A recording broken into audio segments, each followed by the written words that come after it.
Как да използваш най-добрите техники за промптване, за да улесниш работата си?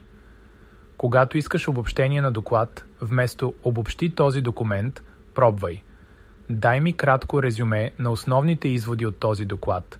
Фокусирай се върху ключовите цифри и препоръки." Трябва ти имейл, не казвай "напиши имейл до клиент", а напиши учтив имейл до клиент, в който благодарим за запитването, обясняваме предимствата на нашата услуга и предлагаме среща следващата седмица. Искаш брейнсторминг?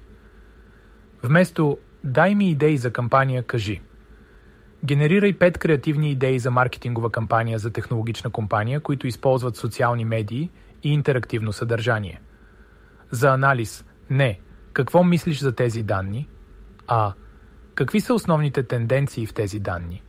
Има ли някакви изненадващи аномалии или модели?"